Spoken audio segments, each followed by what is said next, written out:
New TV Telugu. ఇప్పుడు Telangana top 10 చూద్దాం. మేడారం సమ్మక్క సారలమ్మ జాతర సందర్భంగా వేములవాడ రాజన్న ఆలయానికి అనుబంధ దేవాలయమైన భీమన్న గుడికి అధిక సంఖ్యలో భక్తులు కుటుంబ సమేతంగా తరలివచ్చారు. దీంతో వేములవాడలోని ఆలయాలన్నీ భక్తులతో కిటకిటలాడాయి. అర్చకులు, వేద పండితులు ప్రత్యేక పూజలు నిర్వహించారు. హైదరాబాద్ మెదక్ బోధన్ జాతీయ రహదారిని దట్టమైన మంచు తెర కప్పేసింది. ఉదయం 6 నుంచి 8 గంటల వరకు వాహనదారులు లైట్లు వేసుకుని జాగ్రత్తగా ప్రయాణించాల్సి వచ్చింది. ఎముకలు కొరికే చలితో పాటు రోడ్డును కమ్మేస్తున్న మంచు పొగ కారణంగా ప్రయాణికులు అప్రమత్తంగా ఉండాలని, లేదంటే ప్రమాదాలు జరిగే అవకాశం ఉందని సూచించారు. నర్సంపేట మండలం గార్లగడ్డ తండా నుంచి అయోధ్య నగర్ కు ఐటీడీ ద్వారా నిర్మిస్తున్న రహదారి పనుల్లో నాణ్యత ప్రమాణాలు పాటించడం లేదని గ్రామస్తులు ఆరోపించారు. నాణ్యత లేని మెటీరియల్ వాడకం, సరైన మందం లేకపోవడం వల్ల భవిష్యత్తులో రోడ్డు దెబ్బతినే ప్రమాదం ఉందని వారు ఆందోళన వ్యక్తం చేశారు.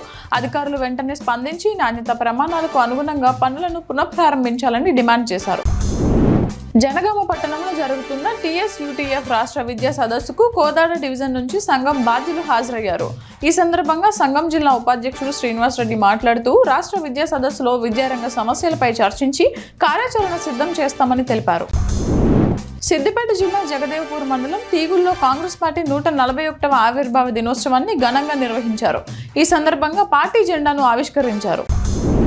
ఆదిలాబాద్ లోని పార్టీ కార్యాలయంలో కాంగ్రెస్ ఆవిర్భావ దినోత్సవాన్ని ఘనంగా నిర్వహించారు. ఈ సందర్భంగా DCC అధ్యక్షుడు నరేష్ జాదవ్ జెండాను ఆవిష్కరించి దేశాభివృద్ధిలో కాంగ్రెస్ పాత్ర అద్వితీయమని, పార్టీకి సుదీర్ఘ చరిత్ర ఉందని కొనియాడారు. పార్టీ బలోపేతానికి అందరూ కృషి చేయాలని ఆయన పిలుపునిచ్చారు.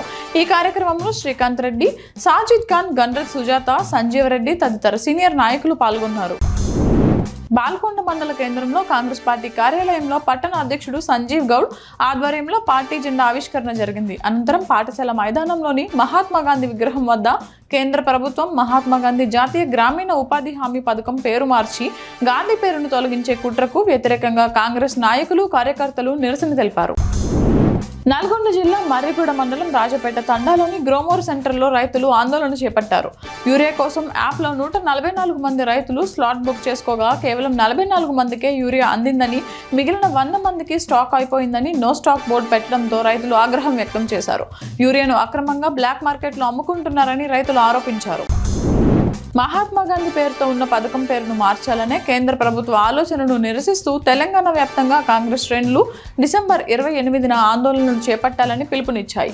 ఈ నేపథ్యంలో పర్వతగిరి మండలం కాంగ్రెస్ పార్టీ నాయకులు భారత్ పెట్రోల్ బంక్ సెంటర్లో రోడ్డుపై బైఠాయించి ధర్నా నిర్వహించారు. కేంద్ర ప్రభుత్వం ఏకపక్ష నిర్ణయాలతో ప్రజలను ఇబ్బందులకు గురిచేస్తుందని వారు ఆరోపించారు.